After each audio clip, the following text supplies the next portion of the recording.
잠언은 대조법을 많이 사용합니다. 시편 잠언은 대조를 많이 하고요. 그걸 평행법이라고 하는데, 그래서 의인과 악인을 대조하고 어리석은 자와 지혜로운 자를 대조합니다. 특별히 이제 오늘 스승의 주일을 맞았는데, 저는 스승이라는 말은 좀 너무 거창하지 않나 하는 생각이 듭니다. 순 우리말인 것 같은데, 선생은 조금 일반적인 것 같고요. 요즘에는 뭐 다 선생님 하지만 선생이라는 말은 앞서가는 인생이라는 뜻이죠. 앞서가는 사람이 있고 뒤따라가는 사람이 있습니다. 앞서가는 사람을 선생이라고 하고 뒤따라가는 사람을 제자라고 하죠. 우리가 예수님의 제자니까 예수님을 뒤따라가고 예수님 우리 앞서가시죠. 제가 이제 나이가 60이 됐는데 이 스승의 주일 설교가 제일 어려워요. 우리 성도들 말고도 이제 30대, 40대, 50대 젊은 목사님들, 50대가 젊은가 모르겠는데 제가 걸어가는 그 모습을 자세히 뒤따라 보는 분들이 많이 생겨서 제가 어떤 걸음을 걸어야 할지 굉장히 조심스럽습니다. 제가 30, 40대는 이런 그 고민이 많이 하지 않았는데 50 후반에 들어가니까 좀 겁이 덜컥 나면서 뒤따라오면서 저의 발걸음을 지켜보는 분들이 많더라고요. 어떻게 잘 걸어가야 되는가. 그래서 늘 그 생각합니다. 서산대사가 말을 했는지 모르겠는데 그 김구 선생이 제일 좋아했던 말씀이 이 말씀이라고 그래요. 눈 덮인 길 걸어갈 때 발걸음 어지럽게 가지 마라. 너가 가는 발걸음이 뒤오는 사람의 이정표가 될 것이다. 그러니까 눈 덮인 길을 들판 길 걸어갈 때 똑바로 가라는 거예요. 흐트리지 말라는 거예요. 제가 오늘 이 말씀을 준비하면서 저는 이제 잠언 28장은 매우 좋아하는 성경이고 가끔 아마 3년, 4년 정도에 한 번씩 이 말씀을 하는 것 같습니다. 제가 선생님들을 쭉 생각해 봤어요. 지난 15일이 스승의 날인데 제 선생님들 중에 많이 이제 돌아가셨습니다. 제가 가장 존경하는 사표로 삼는 분은 박윤선 목사님인데 제가 합신 25살에 들어갔을 때 80세이셨어요. 합신의 교수님들이 그때 다 40세이니까 박윤선 목사님과 다른 교수님들은 나이 차이가 40세가 돼요. 그때 박형룡 교수님, 뭐 김명혁 교수 이런 분들이 40대 중반입니다. 그때 25세 제가 볼 때 그분들은 마치 할아버지처럼 보였는데 지금 생각하면 아주 젊은 목사님들이었어요. 저를 아주 잘 가르치셨던 담임 교수님이 있었는데 김영철 교수님은 그때 제가 25인데 교수님이 33살이었어요. 그래서 그때 40살 된 신학생들도 있었는데 40살 넘은 분들을 다 장로님들이라고 불렀는데 지금 보면 40살이 되게 젊은 건데 그 33살 되신 교수님 우리가 얼마나 많이 따랐는지 같이 족구도 하고 같이 이렇게 탁구도 치고 막 이렇게 했는데 그분들의 가르침을 저희가 다 받은 것 같습니다. 특별히 박윤선 목사님은 이제 3년 저희들을 가르치시고 80세, 제가 80세에 뵀는데 너무 존경하다 보니까 한 번도 그 교수님의 연구실에 똑똑하고 들어간 감히 가서 얘기를 할 무슨 엄두를 내지 못하고 그냥 먼 발치에서 두려워 떨면서 이렇게 존경만 하고 있었는데 매일 채플을 드리잖아요. 신학교에서는. 채플 설교 말씀 하여간 평안도 사투리로 이렇게 막 아주 열정적으로 가르치세요. 그리고 칠판에다 뭘 쓰면 분필 뚝뚝 부러져요. 80세가. 굉장하신 분입니다. 83세에 돌아가셨어요. 그리고 우리가 정말 슬퍼하고 애도를 했고요. 그래서 합신교정에서 장례식을 했는데 제 기억에 그때 그 막 수천 명의 목사님들이 검정장복 다 입고 그 장례식 할 때 쫙 이렇게 모였는데 이제 가시는구나. 그러니까 저의 선생님들의 선생님의 선생님. 그러니까 60대 목사님들, 40대 목사님들, 제가 그때 이제 28, 30이니까. 저희가 존경하는 선배님들, 선생님들이 존경하는 박유선 목사님. 그분이 이제 제일 많이 가르치신 것이 우리에게 목사는 왕노릇해서는 안 된다. 목사는 제사장처럼 행동해서는 안 된다. 사제가 되지 말라. 목사가 하나님의 복을 나눠주는 무슨 축복의 매개체인 것처럼 그건 무당짓이다. 그리고 목소리, 거룩한 목소리로 설교하려고 애쓰지 마라. 그러니까 자연스러운 목소리로 설교하라. 강단에서는 하나님 말씀을 선포하지만 강단에서 내려와서는 평이하게 성도들하고 함께 어울려라. 이건 굉장히 열심히 우리가 그걸 배웠고, 지금 내가 여러분들을 보면 막 그때 신학생들이 있는데 여러분들은 생나무 같은 사람들입니다. 생나무로 집을 지으면 10년이 되면 그 나무가 쩍쩍 갈라져서 집이 다 갈라지는데 여러분은 지금 생나무들입니다. 막 그러면 막 전부 엎드려서 주여 우리 생나무입니다. 그 회개하고 막 그래서 매일 채플이 막 부흥회 같이 막 그러고 이제 기도하고 밥 먹으러 내려가고 또 그 다음 날 또 막 가슴을 치고 만물보다 심히 부패한 건 사람의 마음이다. 주여 우리는 부패했습니다. 여러분은 자격이 없다. 자격이 없습니다. 그리고 이제 돌아가시고 나니까 그 목사님의 가르침이 제 뼛속에까지 들어왔다는 사실이 생각이 나요. 그래서 나는 박윤선 목사님의 제자인 것을 정말 뿌듯하게 생각합니다. 그리고 이제 제가 영국에 31살에 유학을 갔다가 40살에 돌아오는데 그 9년 동안 제가 만난 그 최고의 담임 목사님이 런던 한인교회 김북경 목사님. 그분은 그렇게 설교를 잘 하시거나 달변이시진 않았어요. 정말 은혜 받으려고 잘 듣는데 무슨 얘기 하는지 잘 알 수 없고, 그래서 설교를 듣다가 사람들이 졸기도 하고 막 그런 분이에요. 그런데 그 사상과 그의 삶은 정말 담백하고 진솔하고, 예수님을 믿는 것은 저런 것이구나 라는 것을 제가 몸으로 배웠습니다. 저하고 딱 20살 정도 차이셨는데, 지금 제가 그 김복경 목사님을 처음 만났던 때보다 제가 지금 더 늙었거든요. 그때 56세, 57세 그때 제가 만났는데, 그때도 제가 볼 때는 그분은 이미 할아버지였어요. 지금 제가 이제 그분보다 더 나이가 많이 들었고, 한 3, 4년 전에 돌아가셨는데 정말 허전하더라고요. IMF가 왔을 때 우리가 가장 어려웠을 때 런던의 슈퍼에 가서 빵과 우유만 사갖고 와서 먹을 때 그때 한 달에 200파운드씩 목사 월세 내라고 목적 헌금을 하셔가지고 우리가 귀국할 때까지 내주셨습니다. 그 사랑을 제가 잊을 수가 없어요. 그리고 이제 제가 영국 라브리에 들어갔을 때 3개월 동안 거기 공동체 생활을 했는데, 거기에 이제 프란시스 셰퍼 박사님이 라브리를 만들었는데 스위스에서 만들었고, 김북경 목사님도 스위스 라브리에 갔다가 거기에 온 그 영국 여자 김북경 목사님보다 9살 많은 처녀 신시아하고 불같은 연애를 해가지고 국제 결혼을 하신 분이고, 지금 신시아 사모님 지금도 건강하십니다. 그러니까 지금 한 90세 정도 되셨고요. 근데 그 영국 라브리는 이제 스위스 라브리, 영국 라브리, 뭐 미국 라브리 이렇게 해서 했고, 지금 한국에도 강원도 양양에 라브리가 있습니다. 그 라브리에서 라브리에 그 찾아간 나혜진 자매를 라브리에 목사님이 하늘문교회 가라고 해가지고 지금 온 거예요.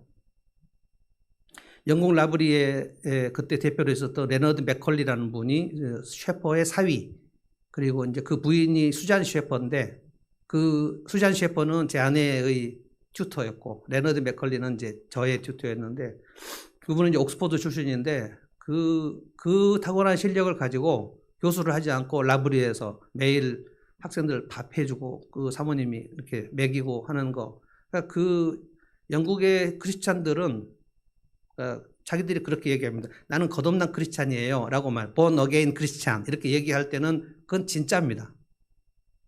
굉장히 인격이 훌륭하십니다. 그러니까 평균적으로 볼 때 영국의 신실한 크리스찬의 그 영적 실력은 우리나라의 한국의 일반적 목사님보다 한 2배 정도 높습니다. 성경 지식이나 인격이나 이런 것들이 그냥 이분이 정기적으로 교회를 출석하고 성경 공부를 하시는 분이다 라고 하면 그분이 성경 공부 인도를 하실 수 있는 충분한 실력을 가지고 있어요. 대단한 실력입니다. 그런데 이제 많은 인구가 하나님을 떠나버렸고, 지금은 영국은 이슬람이 훨씬 더 많고, 그래서 이제 복음화율은 점점 많이 떨어져 있고, 그렇지만 신실한 크리스찬들은 엄청난 실력을 가지고 있습니다. 그리고 마지막 이제 제가 귀국하기 전에 강해 설교 학교 코닐 트레이닝 코스에서 데이빗 잭만이라는 교수님, 그분에게 정말 그 설교 성경을 보는 눈이 확 열렸고 정말 재밌게 다니고 이제 한국에 귀국했습니다. 오늘 제가 이제 이 잠언 28장을 말씀을 드릴 때 제 인생관에 대해서 말씀을 드리고, 혹시라도 저는 이제 그래서 앞서 걷는 인생이라고 제목을 잡았는데, 제가 여러분보다 신앙적으로 앞서서 제가 걷는 그 길이 어떠한 길이고 어떤 목표로 가는가를 말씀을 드리는데, 그게 잠언 28장의 내용 속에 다 들어있습니다.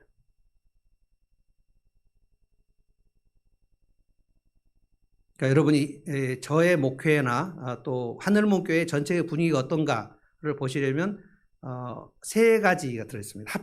합동신학교에서 배운 그 성경 중심적인 신앙, 그리고 제가 영국에서 배웠던 라브리, 그리고 우리가 하고 있는 가정교회, 합신 라브리 가정교회가 잘 비벼져서 여러분이 그 느낌, 그 분위기로 지금 배우고 있는다, 이렇게 생각하시면 될 것 같아요. 잠언 28장의 전체 주제는 무엇이냐면은 빨리 성공할 것인가, 마지막에 성공할 것인가, 이것입니다. 1절에 보면 딱 원칙이 뚜렷하게 나옵니다. 1절 말씀을 한번 다 같이 읽어보겠습니다. 1절입니다. 한번 다 띄워주시죠. 1절 다 같이 한번 읽어보겠습니다. 시작. 악인은 뒤쫓는 사람이 없어도 달아나지만 의인은 사자처럼 담대하다. 개역성경은 악인은 쫓아오는 적 없어 도망하나 의인은 사자같이 담대하니라. 악인, 의인 이렇게 딱 대조돼서 말씀. 제가 매일 새벽기도 할 때 빠지지 않고 부르짖는 기도가 이겁니다. 악인은 쫓아오는 적 없어 도망하나 의인은 사자같이 담대하니라. 사자같이 담대하게. 사자같이 담대하게 사는 방법은 아주 좀 우리 시장에서 쓰는 말로 하면 번역하면 이겁니다. 구리게 살지 말자. 어떤 일도 구린 쪽이 없도록 살자.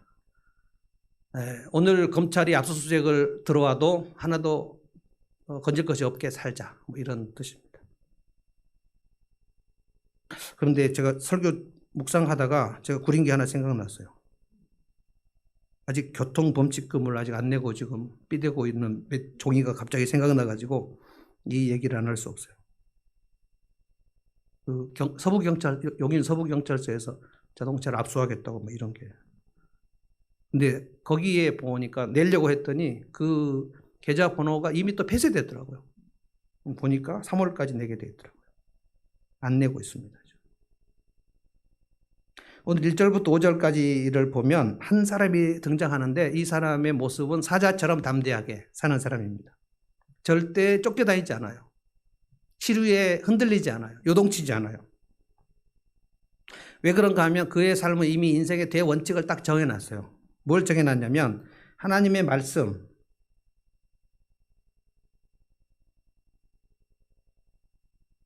2절에 보면 나라의 반역이 일면 통치자가 자주 바뀌지만 슬기와 지식이 있는 사람이 다스리면 그 나라가 오래간다. 슬기와 지식은 하나님의 말씀으로 지혜를 얻어서 산다, 이런 뜻입니다.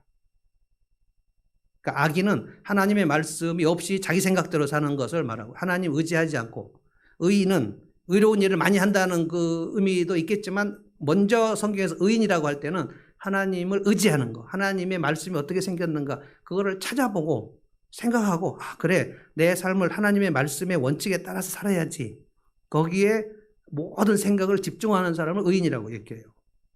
그래서 시편 1편에 악인은 복 있는 사람은 악인의 꾀를 어떻게 해요? 좇지 아니하고 죄인의 길에 서지 아니하고 아무 오만한 자리에 자리에 앉지 아니하고, 이게 이제 내가 악인의 길을 절대로 좇지 말아야 되겠다, 성경에 나오는 거니까. 죄인의 길에 있으면 거기에 서지 말아야 되겠다, 결단이 있고 원칙이 있는 거예요. 3절을 같이 한번 읽어볼까요? 3절이 무슨 뜻인가를 설명하기 전에 한번 읽어보십시다. 시작. 가난한 사람을 억압하는 가난한 사람은 먹거리를 남김없이 쓸어버리는 폭우와 같다. 가난한 사람을 누가 억압한다고요? 가난한 사람이. 별것도 없는 사람이 더 별것 없는 사람을 억압한다는 거예요. 그러니까 아주 특별한 권력을 가지고 있는 사람이 가난한 사람을 억압하는 그 얘기 말고 별것이 없는 쥐꼬리만한 권력을 가지고 그 자기보다 없는 사람을 억압하는 거. 이번에 경비원 그 폭행해가지고 경비원 목숨 끊어버리지 않았습니까? 그 경비원을 폭행한 그 가해자의 신상을 이 네티즌들이 성질 나가지고 다 털어버렸어요. 신남욱인데 심신의 옛날 매니저였고 지금 음악 그 프로듀싱 하고 있는 사람이라고 합니다. 아직 사과 안 했다고 합니다. 그 유족들이 장례식에 와서 사과만 한번 해주면 그냥 넘어갈 것 같은데 사과하지 않았대요. 경비원 주제에 뭐 이걸 하고 막 그걸 폭행하고 막 끌고 다니다가 결국 그 억울해가지고 그분이 굉장히 그 아파트에서 인심을 많이 얻어가지고 그 아파트 주민들이 거기서 촛불 집회하고 막 추모를 하고 전 또 그런 모습은 처음 봤습니다. 그렇게 이 땅에서 가장 힘없는 분이 목숨을 끊었는데 그렇게 많은 사람들이 그 주변에 모여가지고 그 아파트 주민의 권력이 뭐라고 그걸 가지고 그 아파트 관리하는 경비원에게 권력을 행사해서 그겁니다. 가난한 사람을 억압하는 가난한 사람은 먹거리를 남김없이 쓸어버리는 폭우와 같다. 그 가난한 사람이 마지막으로 먹으려고 하는 걸 확 그릇을 치워버리는 그런 것 같다는 거예요. 이게 악인입니다.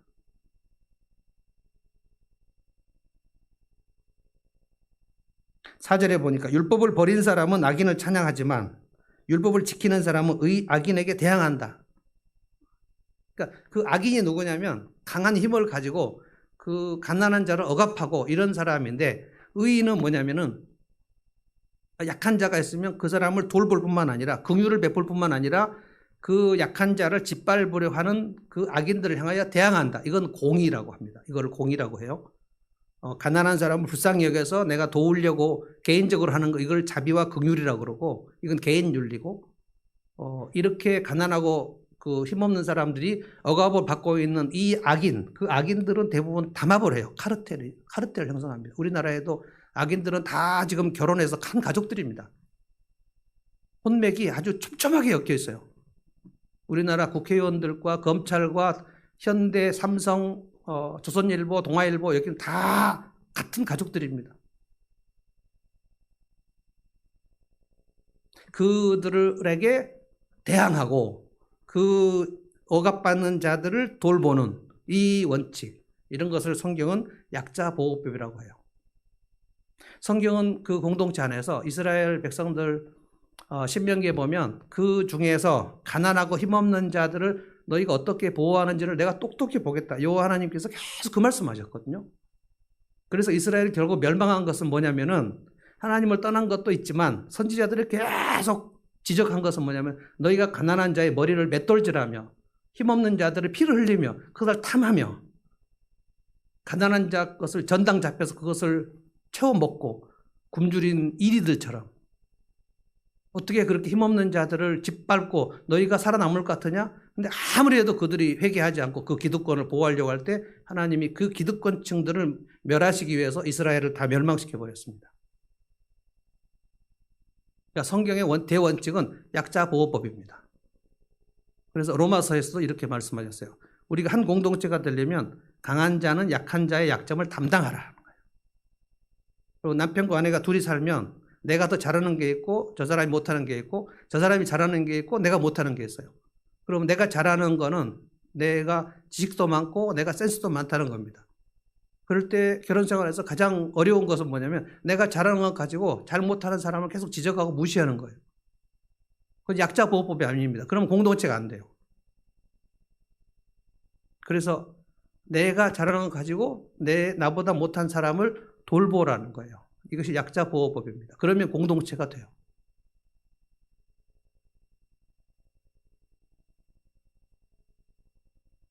고아, 과부, 나그네 딱 정해놨어요. 고아, 과부, 나그네 그리고 종. 자, 이 네 계층 고아, 과부, 나그네, 종 이 네 계층의 특징은 뭐냐면 이스라엘에서 땅이 없는 사람들입니다. 이스라엘에 땅이 없다 하면서 농사 지을 수 없다 하는 거예요. 그러면 남의 집 소작농으로 들어갈 수밖에 없죠. 그러면 소작농은 그 지주들에게 가서 그 농사를 짓고 거의 주인이 다 뺏어가요. 그러면 소장농은 열심히 땀 흘려 농사를 했는데 먹을 것이 없어요. 그때 과부들이 억울한 피눈물을 흘립니다. 그리고 하나님께서 그 기도를 들으시면 그 지주를 하나님 멸하십니다. 그래서 내가 열심히 땀 흘려서 일을 해서 나보다 약한 사람들을 어떻게 도울 것인가, 이 생각을 하는 것이 율법의 대원칙이에요. 저는 이제 이 생각을 하면서 좀 살려고 애를 쓰고 있습니다. 제가 이제 앞서 걸어가는 인생이라고 제목을 잡았는데, 이 앞서 가는 인생을 여러분이 저를 선생으로 생각하신다면, 이 길을 따라오신다면 저는 굉장히 행복할 것 같아요. 저는 여러분을 이 길로 안내하려고 애를 쓰고 있어요. 저는 엘리트주의를 참 싫어합니다. 엘리트주의와 엘리트는 다릅니다. 엘리트는 실력이 있는 자를 엘리트라고 말합니다. 뭐 공부도 잘하고 돈도 잘 벌고 그리고 상류층인 사람들을 엘리트라고 말해요. 그런데 공부를 많이 한 사람이 이 땅에 필요하고 돈 많이 번 사람이 필요하고 기술을 많이 연마한 사람이 필요합니다. 특별 기술을 가진 자들이 필요해요. 우리나라 질병관리본부장 정은경 씨 같은 사람이 우리에게는 엄청 필요합니다. 전문 지식을 갖고 있지 않은 우리가 생각할 때 정은경 그 본부장이 얘기하면 믿음이 가잖아요. 아, 정은경 본부장이 말했으니까 우리는 기다리자.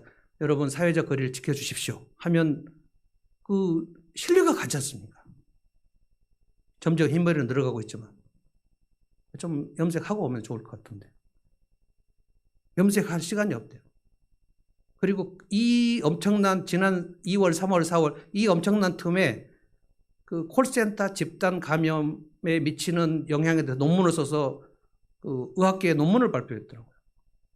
그러니까 1시간밖에 못 자죠. 왜 학문을 열심히 쌓아야 되는가? 왜 돈을 벌어야 되는가? 왜 지식을 쌓아야 되는가? 이렇게 열심히 힘을 길러서 그 지식이 없고 돈이 없고 힘없는 사람들을 도와주자 하는 거예요. 저는 왜 신학 공부를 했습니까? 제가 신학을 공부해서 여러분들을 도와주려는 것입니다. 그러니까 신학은 뭐냐면은 신앙생활의 바운더리를 정하는 것입니다. 왜냐하면 2000년 교회 역사에서 열심히 믿으려고 하는데 그 바운더리를 넘어가가지고 이단이나 사이비가 된 사람들이 너무 많아요. 2000년 교회 역사에는 열심히 믿지 않은 사람 중에 이단으로 빠진 사람 없습니다. 성경 열심히 읽고 그 기도 열심히 하고 막 금식도 하고 이런 분들이 이단으로 빠진 경우가 정말 많아요. 신학이라는 것은 그런 걸 공부하는 겁니다. 이렇게 가다가 여기까지 넘어가면 이 사람은 큰일 나겠다. 이거는 신학을 하지 않은 여러분들은 잘 몰라요.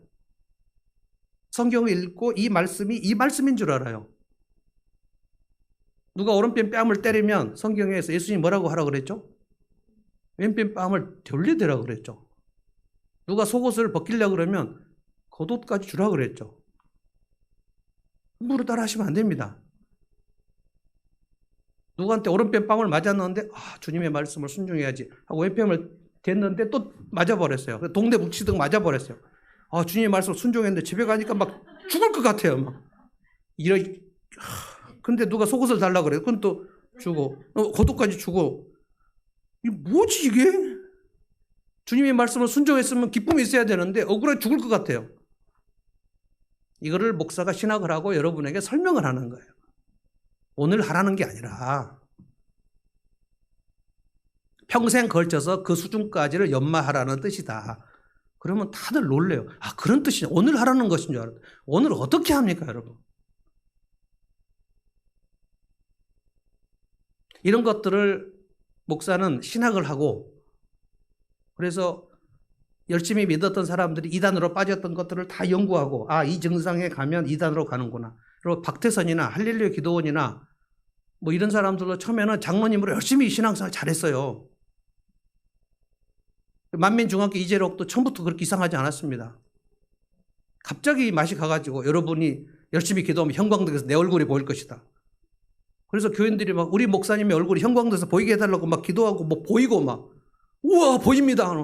당신은 믿음이 좋다. 뭐 때문에 형광등에서 예수님 목사님 얼굴이 보여야 됩니까? 막 신비한 체험을 막 강조를 하고 그러면 신비한 체험이 기독교의 신앙생활에 있습니다만 신비한 체험은 기독교의 핵심이 아닙니다. 복음의 핵심이 아니에요. 복음의 핵심은 뭡니까? 여러분이 아시듯이 십자가와 부활입니다.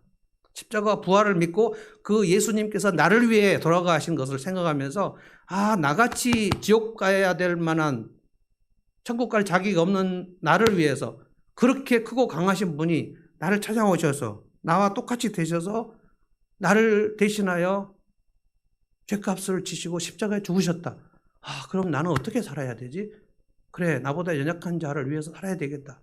예수님께서 나에게 해주신 일을 생각하면서 내가 누구를 도울 때 그냥 내가 너 도운다 생각한 것이 아니라 예수님이 나를 이렇게 도와주셨는데 몸을 주셨는데 피를 흘려주셨는데 그 생각하면서 도와주니까 내가 이 사람을 도와주는 거는 그러니까 너도 나를 도와야 돼. 여기까지 말할 수가 없어요. 주님이 이미 도와주신 것 때문에 내가 하는 거예요. 이게 복음을 사는 겁니다. 나를 사랑하셔. 내가 사랑받을 자격이 없는데 주님은 이렇게 나를 사랑하셔. 이게 복음입니다. 나를 사랑하시고 나의 죄를 따시서 높은 보좌 위에서 낮은 나를 보시네. 나를 사랑하심, 나를 사랑하심, 나를 사랑하심. 어디에 써졌어요? 성경에. 성경을 안 읽으면 하나님 나를 사랑하시는 걸 깨달을 수 없어요. 하나님 나한테 왜 이러세요? 뭐 이런 생각만 하고요. 억울하고 막 짜증나고 막. 동창회 갔다 와서 괜히 남의 남편하고 내 남편 비교하고 막. 우리나라 신자들 중에 가장 취약한 거는 그 신비한 체험입니다. 어디 가서 신비한 체험을 했다 그러면 와 몰려가 버려요. 성경은 신비한 체험에 대해서 매우 중요하게 말하지 않습니다. 있어요. 신비한 체험이 있습니다. 한국 교회 중에서 천국 갔다 온 사람도 있대요. 근데 그것을 요한계시록에 나오는 천국보다 더 자세히 내가 본 천국 책을 써서 팔면 그때부터 이단되는 거예요. 예수님은 키가 185며 뭐 곱슬머리이며 뭐 나를 이쪽 방으로 인도했는데 거기에 뭐 꽃이 있었고 이렇게 나가면 이제 맛이 가는 거예요. 근데 성도들은 그 책을 읽고 목사님 이런 책을 읽었어요. 너무 막 흥분이 되고 감사해요. 저 가져오십시오. 압수. 이게 목사가 하는 일이에요. 목사님 왜 내 책을 뺏어가려고 하세요? 그 책을 읽으면 성도님에게 해롭습니다. 이거 하는 일이 제가 하는 일입니다. 왜요? 여러분은 신학을 하지 않았고 제가 신학을 했기 때문에. 누가 더 지식을 가지고 있고 지식이 없는 사람은 지식이 있는 사람이 그 지식을 가지고 지식이 없는 사람을 돕는 것, 이것이 약자 보호예요. 내가 열심히 돈을 벌어야 됩니다. 우리 중에도 가게 하시는 분도 있고 사업하시는 분들이 있어요. 자, 사업을 하시는 목표, 사업하시는 분들이 한번 가슴에 손을 얹고 생각을 해보셔야 돼요. 지금 내 포인트는 뭐냐? 내가 열심히 돈을 버는 이유가 뭔가? 내가 돈을 열심히 벌어서 그 돈 없는 자들, 힘들어하는 자들을 도와줘야 되겠다. 내가 지식을 쌓아서 열심히 공부해서 그 지식이 없어서 힘들어하는 사람을 도와줘야 되겠다. 그러면 지금 디지털 시대에 딱 40대, 20, 30대, 40대하고 5, 60, 70대하고 나뉘는 것 같습니다. 디지털 세대가, 저도 디지털 세대가 아니에요. 지금은 제가 핸드폰이나 뭘 설치하거나 뭡니까? 그런 공인인증서. 그때마다 공인인증서를 컴퓨터에서 핸드폰으로 복사하고, 그건 아무리 들어도 모르겠어요. 그때 저는 혜진이한테 도움을 받습니다. 젊은이들은 그것을 한번 보면 안 잊어버리나 봐요. 요즘에는 깐난 애들도 이렇게 보면서 보잖아요. 이거 우리는 상상할 수 없는 거예요. 뭘 이렇게 얘가 가만히 있어. 이 기계다 생각해야 되는데 이걸 싹 돌려 이렇게. 이거는 디지털 세대로 들어가는 겁니다. 근데 우리는 뭘 얘기하면 무슨 컴퓨터 힘들어요. 전 그래서 김원혜 목사님 가까이 하고 조영전 목사님 가까이 하고 부목사로 부르고 얼마나 좋은지 몰라요. 저는 음향의 꽝입니다. 전 저기 가면 뭘 만져야 될지 모르겠어요. PD 출신 부목사. 너무 좋아. 배 목사님 그것도 모르십니까? 이렇게 말 안 했으면 좋겠어요. 그렇게 말씀하신 적도 없지만 앞으로도 그렇게 말하면 저는 슬플 거예요. 그것도 모릅니다. 김원혜 목사님 컴퓨터 전문가입니다. 맨날 저는 컴퓨터 고장나면 또 프린터 고장나면 김원혜 목사님이 이거 어떻게 되세요? 그럼 목사님 사진 찍어 보십시오. 사진 찍어서 보냅니다. 그건 고기를 누르세요. 탁 누르면 칙 돼요. 나는 무식하구나. 어제도 토너를 갈아야 되는데 제가 조영전 목사님께 그 토너를 사진 찍어서 보내서 이거 구입하면 됩니까? 그랬더니 조영전 목사님 구입하셔도 됩니다. 그래서 구입해서 왔어요. 근데 포장을 뜯었는데 설치를 못 하겠어요. 김은혜 목사님 어저께 와가지고 이걸 좀 설치해달라. 저를 좀 이상하게 보면서 그거 넣으시면 돼요. 열고 넣으시면 된다는 거예요. 넣어봐요. 그랬더니 딱 넣고 칙 브레트가 돼요. 저는 뭐 상담을 하면 되니까. 저는 뭐 길도 못 잡고 뭐 기계도 안 되고 숫자도 안 되고 뭐 저는 안 되는 게 천지예요. 근데 저는 딱 잘하는 거 영혼의 길, 마음 길 이거는 막 다 보여요.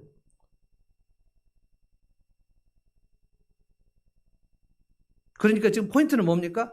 열심히 돈 벌고 열심히 실력 쌓아서 돈 없고 힘없는 사람을 도와주자. 11절을 한번 보시겠어요? 읽어보겠습니다. 부자가 자기 보기에는 지혜롭지만 가난하나 슬기로운 사람은 그 사람의 속을 꿰뚫어 본다. 부자가 지혜롭게 사는 것처럼 보이지만 가난한 사람은 그 속을 다 꿰뚫어 본다는 거예요. 여러분 국회의원 중에는 두 종류가 있습니다. 입신양명 출세하려고 하는 국회의원이 있고 이 땅에 힘없고 돈 없는 사람들을 도와주겠다 생각하는 국회의원이 있습니다. 300명 중에 몇 프로가 그 출세하려고 내 이름 내려고 국회의원 하고 몇 프로가 약한 자를 도우려고 국회의원 될까요? 저는 볼 때는 극히 소수가 약한 자를 도우려고 국회의원 되는 것이 아닐까 하는 생각이 듭니다. 그런데 그분들이 나와서 텔레비 인터뷰할 때 다 뭐라 그럽니까? 이 땅의 서민들을 위하여, 이 땅의 민생을 위하여. 근데 저렇게 하는 짓을 우리 국민들이 보고 이제 국민들이 의식이 성숙해가지고 저 사람은 자기를 위해서 국회의원 하는구나. 저 사람은 진짜 서민들을 위해서 일하는구나. 이게 보인다는 거예요. 여기 12절에 나오잖아요. 가난하나 슬기로운 사람은 그 사람의 속을 꿰뚫어 본다는 거예요. 누가 진정으로 약한 자의 편에 선 정치가인가를 이제 국민들이 다 본다는 거예요. 6절을 한번 보겠습니다. 6절을 한번 다 같이 읽어보겠습니다. 부유하나 시작. 부유하나 구부러진 길을 가는 사람보다는 가난해도 흠없이 사는 사람이 낫다. 그러니까 구부러지는 길을 갔는데 이 사람 부자가 됐어요. 구부러진 길. 이거는 길이 아닌데 그 길을 간 사람을 말합니다. 빨리 성공하려고 하는 사람. 이 구부러진 길, 그릇된 길. 옛날 개혁성경에는 사곡히 행하는 길. 사곡이라는 것은 비탈진 그러니까 갓길 같은 걸 말합니다. 고속도로가 있으면 고속도로 3차선, 4차선이 있고 그 길이 막힐 때 갓길이 있어요. 갓길. 근데 갓길은 계속 되는 게 아닙니다. 갓길은 끝나는 데가 있어요. 근데 갓길을 계속 질주하다 보면 낭떠러져 떨어지는 수가 있어요. 그러니까 그릇된 길이라는 것은 원래 길이 아닌데 그 길, 빨리 가는 지름길처럼 보이는 것입니다. 이 땅에 불법이나 뇌물이나 편법이나 얼른 보면 성공하는 것 같습니다. 여러분 뇌물 주면 얼른 성공합니다. 우리나라보다 중국이나 러시아는 훨씬 뇌물이 많다고 그래요.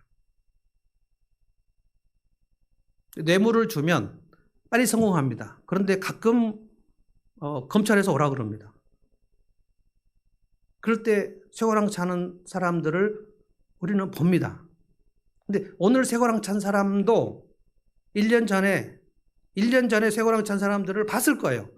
저렇게 뇌물을 주면 잡혀가는구나를 보지만 검은 이익에 눈이 어두우면 또 뇌물을 줘요. 그러면 공무원들이 그 뇌물을 받고 어떻게 합니까? 또 일을 설렁설렁 하거나 대충 봐주거나 아는 사람 봐주고 막 이렇게 합니다. 이게 우리나라 70년, 80년도에 지금보다 훨씬 더 많이 일어났어요. 70년, 80년 잘 살아보자 하려고 하다가 막 건물 짓고 막 다리 놓고 막 했는데 여러분 90년대 와서 무슨 일이 났습니까? 삼풍백화점 와그르르 무너졌죠. 그때 김영삼 대통령 시절에 어느 날 백화점이 위에서 통째로 싹 무너졌어요. 그래서 막 사람들이 아비규환이 되고 막 지금도 삼풍백화점에서 무너져서 죽은 사람, 그 살아난 사람 그 트라우마를 지금도 해결을 못하고 있죠. 근데 얼마 있다가 갑자기 성수대교가 다리가 뚝 끊어졌죠. 그래서 그 김영삼 대통령이 유명한 말이죠. 어째 이런 일이 이렇게 많이 일어나는가? 왜 많이 일어나요? 70년, 80년대 공무원들이 뇌물 받고 그냥 공사를 대충 날림을 했기 때문에 그렇죠. 우리나라는 건물이 갑자기 막 무너지는 경우가 많아요. 잘했다가 막 뚝 무너져요. 9.11도 아닌데 왜 이렇게 건물이 무너질까요? 거기에 넣어야 되는 콘크리트 제대로 안 넣고 날림 공사를 하니까, 날림 공사를 하는 것은 반드시 그 공사를 책임받은 사람이 그 공무원에게 뇌물을 줬다는 뜻입니다. 우리나라 뇌물이 아직도 많습니다. 제일 뇌물을 많이 먹은 사람들이 국회의원들, 검찰, 판사. 뭐 때문에 판사 되고 검사 됐을까요? 21절 한번 보시겠어요? 그때 3000년 전에도 이런 놈들이 있었다는 거예요. 사람의 얼굴을 보고 재판하는 것은 옳지 않다. 아는 놈들은 봐주고 어른 놈들은 세게 때리는 거예요. 사람의 얼굴을 보고 재판하는 것은 옳지 않다. 잠언 성경은 저울추가 공정하지 않은 것에 대해서 굉장히 많이 얘기하고 있습니다. 속이지 말라. 속이는 것은 하나님이 미워하신다. 내가 너를 보복한다. 하나님은 보복하시는 하나님이에요. 네가 보복하지 말라. 내가 보복한다. 하나님 그렇게 말씀하십니다. 속여서 이득을 취하려고 하지 말라. 사람의 낯을 봐주고 아는 사람이라고 같은 동기동창이라고 봐주고 친구라고 봐주고 그러면 누군가를 억울하게 만들어야 되잖아요. 하나님은 내가 누군가를 억울하게 만들면 반드시 나에게 보복하십니다. 공평하지 않으면은 하나님은 그것을 참으실 수 없어요. 회개하셔야 됩니다. 내가 누구를 억울하게 한 일이 있는가 생각하셔야 돼요. 여러분 결혼 생활하면서도 우리가 부지 중에 내 배우자를 억울하게 만드는 일이 있습니다. 잘 몰라요 우리가. 근데 당한 사람은 알아요. 그래서 항상 물어보셔야 돼요. 혹시 나 빚 갚을 거 있어? 라고 물어봐야 돼요. 진지하게 물어보면 다 대답합니다. 그러니까 내가 누구에게 피해를 끼치지 않았을 거라는 생각하지 마십시오. 나는 뭐 세상 없어도 착한 사람이야 이런 생각하지 마십시오. 착한 사람 없어요. 느린 사람이 있을 뿐이에요.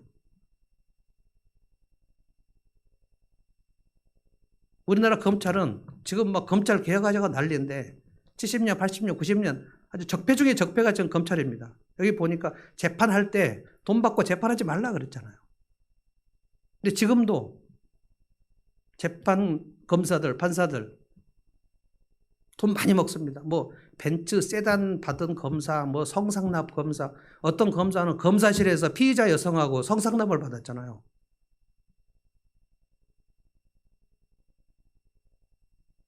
당신 다 멈추면 내가 구형 때릴 때 낮게 때려줄게. 이것이 서로 합의가 돼가지고 검사실에서 그 짓을 했단 말이에요.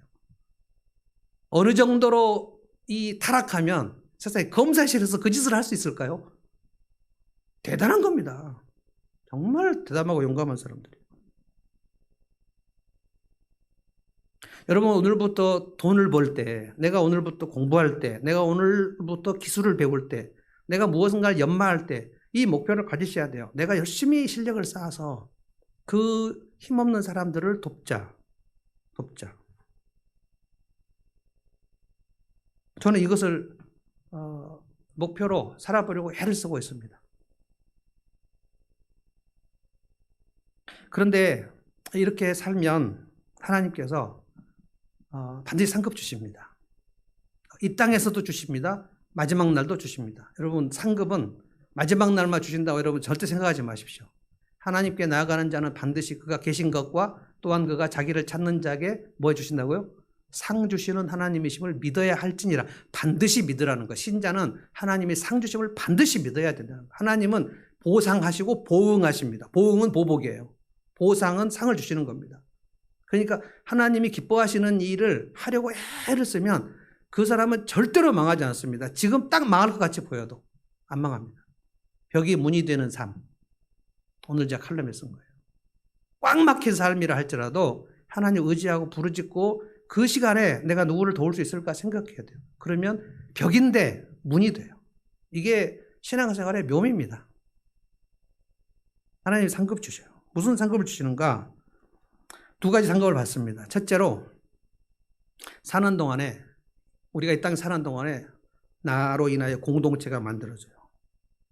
공동체가 만들어진다는 것은 내가 가지고 있는 것 가지고 내가 갖고 있는 거를 못 가진 사람을 도와주는 것을 말해요. 그래서 두 사람 사이에 도와주고 도움받은 관계가 되는 걸 말해요. 그러니까 내가 가진 것 가지고 누구를 도와요. 힘없는 사람을 도와요. 내가 가진 실력으로 실력이 없는 사람을 도와요. 나는 한글을 쓸 수 있는데 한글을 못 쓰는 사람이 있으면 그 사람을 도와요. 내가 서류를 잘 할 수 있는데 서류를 잘 못하는 사람이 그걸 도와요. 자, 그렇게 도우면 그 진정으로 도움을 받은 사람은 그 도와준 사람을 신뢰하게 돼요. 그런데 도와주고 뻐기지 않으면 존경하게 돼요. 그래서 공동체가 만들어져요. 제가 지금 나이 60인데 학생입니다. 심리상담 치료를 지금도 매주 공부합니다. 제 그 심리상담 동문이 누구냐면은 김찬주 목녀. 같이 지금 공부하고 있어요. 저는 이제 3학기째고 저기는 1학기째인데 너무너무 어려워요. 그리고 허준영 목사의 사모님, 박미영 사모님도 제가 모셔가지고 좀 들어갔어요. 외신에서는 저를 되게 고맙게 생각합니다. 2명을 전도해 왔다는 거예요. 뭘 좀 준 줄 알았더니 안 줘요. 저는 상담 심리를 공부하는 이유가 마음길을 몰라서 헤매는 사람들에게 마음길을 알려주는 거예요. 여러분, 길 몰라서 헤매는 사람이 길 가르쳐주는 사람이 최고로 좋은 사람 아닙니까? 저 그래서 박병원 권사님하고 늘 가까이 지냅니다. 그분은 뭐 길 박사예요. 요즘에 내비가 생겨가지고 좀 멀리하고 있습니다. 마음길을 공부해서 마음길을 몰라서 힘들어하는 사람들을 도와주는 거예요. 자, 한번 따라서 하십시다. 힘을 길러서 힘없는 자를 도와주자. 그럼 무슨 상관이 있다고요? 나에게 도움을 받은 사람들이 나를 신뢰하고 나를 따르고 나를 존경해요. 그러면 내가 진정으로 도와주고 뻐기지 않으면 나를 따른단 말이에요. 그러면 두 사람 사이에 공동체가 만들어져요. 이런 사람들을 이렇게 계속 살면 그 사람들이 많이 생겨요. 여러분, 인생에서 최고 행복이 뭔지 아십니까? 그 사람들이 믿어주는 거예요. 와, 당신 진짜 정말 믿을만하다. 이거를 신실이라고 그래요. 신실. 당신은 진짜 믿을만하다. 당신이 이야기를 하면 난 그냥 다 믿어줘. 이게 엄청 행복한 겁니다. 불행한 것은 뭘까요? 당신은 콩으로 매주를 쏜다 그래도 나는 못 믿겠어. 이 얘기를 여러분이 몇몇 사람한테 들으면 살기 싫어집니다. 그런데 다 자기가 하기 나름이에요. 왜 안 믿습니까? 거짓말을 많이 했기 때문에. 그리고 내가 가진 것을 가지고 누구를 도와주지 않았기 때문에. 그래서 여러분, 우울증에 빠지지 마셔야 돼요. 우울증에 빠지면 한 가지가 내가 제일 불쌍한 사람처럼 느껴지기 때문에 내가 절대로 누구를 도울 수 없습니다. 내가 제일 불쌍한데 내가 누구를 도와? 이 생각이 빠져요. 그런데 과연 그 사람이 절대로 도울 수 없을 만큼 이 세상에서 가장 불쌍한 사람일까요? 절대 그렇지 않습니다. 우울증에 빠지면 딱 죽고 싶어요. 막 죽는 것만이 답이에요. 바닷물만 봐도 막 들어가고 싶고 막. 김희애가 지난주에 들어갔었죠. 우회대결 안 보시는 분들은 무슨 소린가 아시겠지만 아파트 옥상에서 보면 막 저 밑이 막 정말 행복하게 보이고. 우울증을 절대 방치하시면 안 돼요. 뭐가 가장 문제냐면 내가 누구를 도와줘야 한다는 생각이 전혀 들지 않는다는 거예요. 근데 과연 그럴까요? 하나님은 내가 지금도 누구를 많이 도울 수 있도록 아직도 우리에게 주신 것들이 많아요. 여러분, 이 열심히 도와드리고 나면 그 나를 믿어줄 때 엄청 행복합니다. 그 행복을 여러분이 누리시는 게 그게 상급이에요. 그리고 그렇게 나를 믿어주고 신뢰하는 공동체가 생기는 게 그게 상급입니다. 이게 굉장히 삶을 튼튼하게 만듭니다. 그리고 마지막 날 이 공동체가 세워진 그 사람에게 하나님이 주시는 상급이 잘했다, 착하고 충성된 종아, 신실하다. 너는 신실하게 살았다. 너는 약자 보호로 살았다. 네가 가진 것을 가지고 누군가를 도우려고 애를 쓰는 거 내가 봤어. 여러분, 최고로 별것 아닌 거를 예수님이 뭐라고 그러셨냐면 지극히 작은 소유자에게 물 한 그릇 주는 것을 내가 영원토록 기억하겠다고 그랬어요. 여러분, 물 한 그릇이 얼마입니까? 요즘에 그 조그만 생수 얼마죠? 1,000원인가요? 800원인가요? 그거를 주님이 영원토록 기억하시려면 우리가 누군가를 생각하면서 부치개를 붙여가지고 우리 VIP 섬긴 거 그 다음에 커피 한 잔 누구 대접한 거, 이 사람이 이 밥 한 끼 먹었으면 좋겠다 해서 밥 한 끼 사주는 거, 이거 주님께서 다 기억하신다는 거예요. 그리고 그거 다 모아가지고 잘했다, 착하고 충성된 종아 하신다는 거예요. 그런데 이 누군가를 돕는 이 일이 신뢰와 존경을 받는 이 공동체가 있지 않은 사람은 상급이 없습니다. 상급이 있을 수가 없죠. 이 땅에서 한 일이 없는데 마지막에 상급 주겠습니까? 그래서 이 인생관으로 살지 않은 사람들은 문제가 뭐냐면 상급이 두 개가 없어요. 자기 배만 채우려고 사는 사람은 내가 누군가를 진심으로 도운 일이 없기 때문에 나를 따르고 존경하는 사람이 없어요. 그리고 가장이 이 잠언 28장의 삶의 원칙으로 안 살면 그 집의 가족들이 그 가장을 신뢰하고 존경하지 않습니다. 그게 문제예요. 내 가족들이 나를 존경하고 신뢰하지 않아요. 그 사람은 인생의 마지막 날 상급 없습니다. 가장 어려운 게 내 가족들로부터 신뢰와 존경을 받는 거거든요. 그 인생관이 뚜렷하게 보이면 자식들이 아빠를 보고 알아요. 우리 아빠는 삶의 흐름이 저거였어. 저렇게 사는구나. 아빠가 열심히 돈 버는 목적이 저거였구나. 그거를 보면 존경이 돼요. 신뢰가 된다고요. 아빠가 무슨 얘기할 때 믿어진단 말이에요. 그러나 그 집 바운더리를 넘어서서 나를 통해서 누군가가 많이 도움을 받으면, 그러면 내 앞서 가는 길로 인해서 사람들이 모아진단 말입니다. 이 약자 보호법으로 살지 않는 사람들은 열심히 돈 벌어서 나 잘 되려고, 열심히 공부해서 나 출세하려고, 권력 잡아서 한번 휘두르 보려고, 기술 배우는 목적이 기껏해야 내 처자식 잘 먹여 살리려고, 여기까지만 생각하지 마시라는 거예요. 그러면 상급이 없어요. 돈은 많을지 모르나, 집과 차는 점점 커질지 모르나 그 인생에는 상이 없다. 오늘 제가 스승의 주일 때 제 인생관을 여러분에게 공개했습니다.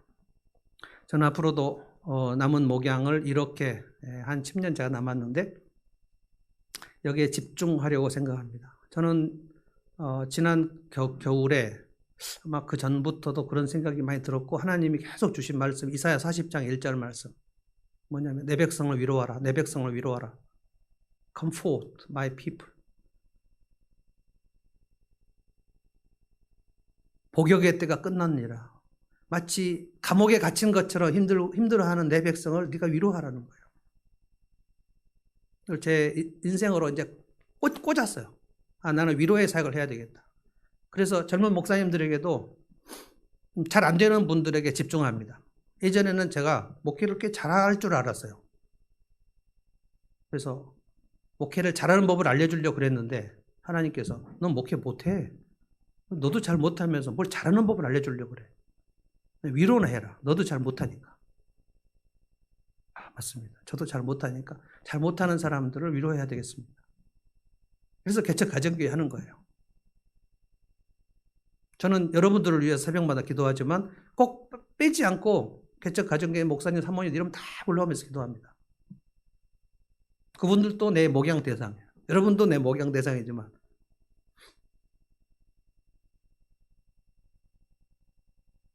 저는 그래서 큰 일을 꿈꾸지 않습니다. 크게 돼야 되겠다 이 생각. 옛날에 30대 40대 때 그 생각했는데 내가 혹시 한국교회 지도자가 되지 않을까라고 생각했는데 주님이 아니야. 너 한국교회 지도자 아니야. 내가 너를 그렇게 쓰지 않겠어. 너는 무명으로 살 거야. 그래서 그냥 세상적으로 멋져 보이는 일에 이제 관심이 없어요. 그냥 마음이 아픈 사람, 몸이 아픈 사람, 삶이 힘들고 지친 사람, 마음길을 몰라서 방황한 사람, 이런 사람들에게 집중하려고 합니다. 그리고 하나님이 주신 상을 받으려고 합니다. 공동체를 만드는 거예요. 내가 열심히 실력을 쌓아서 누군가를 도와서 그 사람과 내가 돕고 돕는 관계를 만들면 그분들이 힘을 얻으면 또 누군가를 도와요. 그분들이 힘을 얻어서 누군가를 도우면 그분들이 또 위로를 받아가 또 도와요. 이번에 사랑의 나눔을 한 50박스 전국에 보냈는데 지난번에 지역 목자 모임에 갔더니 그 지역 목자들에게 제가 2가정씩 추천해달라 그래서 저희가 잘 모르는 분들에게 우리 보냈거든요.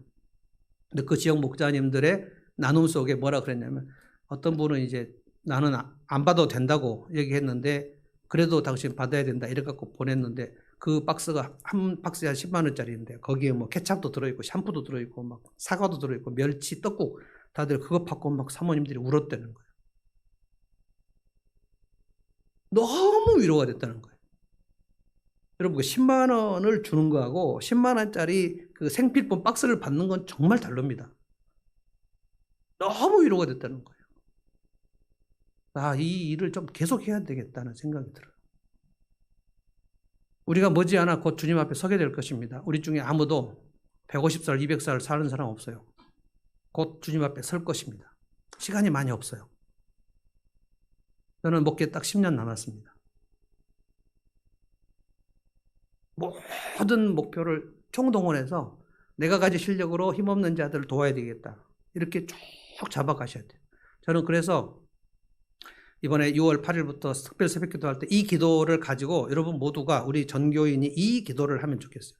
내가 실력을 쌓아서 누구를 도울 것인가? 하나님 나에게 힘을 주십시오. 나에게 돈을 주십시오. 나에게 사업을 주십시오. 잘되게 해주십시오. 그래서 힘없는 사람들, 약한 사람들, 가난한 사람을 내가 가진 것으로 도울 수 있도록 해주십시오. 이 기도를 여러분 모두가 새벽에 모여서 기도하고 그리고 하늘목교회가 이렇게 하나님께서 우리 교회를 부흥시켜 주시고 힘을 주시면 이 힘을 가지고 이 땅에 가난하고 헐벗은 사람들, 그 다음에 개척하는 목사님들, 사모님들, 제가 지금도 지난주에 개척 가정교회 5년 했는데 목사님이 저를 찾아왔어요. 지방에서 목회하시는데 서울로 일하러 다니세요. 근데 암 수술을 2번 하셨어요.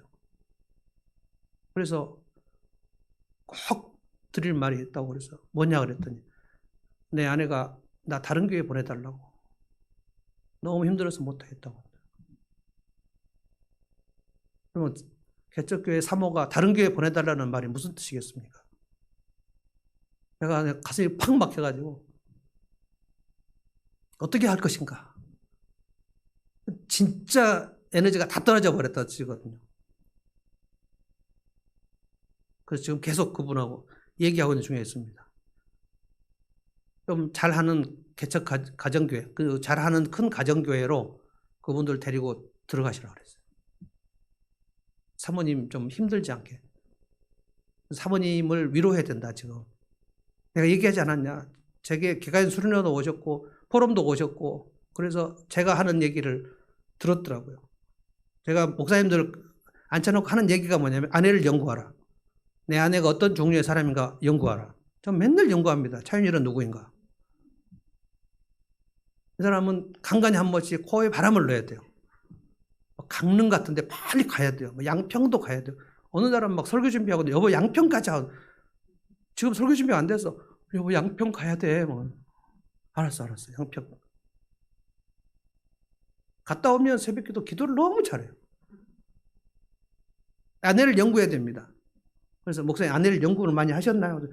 제가 목회가 그리고 자비량에 바빠서 아내를 많이 연구 못했다는. 너무 못했어요. 자기 다른 교회 보내달라고 그랬더라고요. 참 마음이 너무 아팠어요.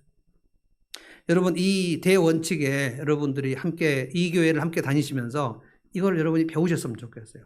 내가 힘을 길러서 힘없는 자들을 돕자. 여기에 최대한 여러분이 힘을 쏟으면 하나님이 절대 여러분 생업 망하게 하시지 않습니다. 절대 망하게 하시지 않아요. 저는 믿습니다. 내가 힘을 길러서 힘없는 자를 돕자. 한번 따라서 해보시죠. 시작. 내가 힘을 길러서 힘없는 자를 돕자. 이렇게 살면 망하지 않는다. 아멘.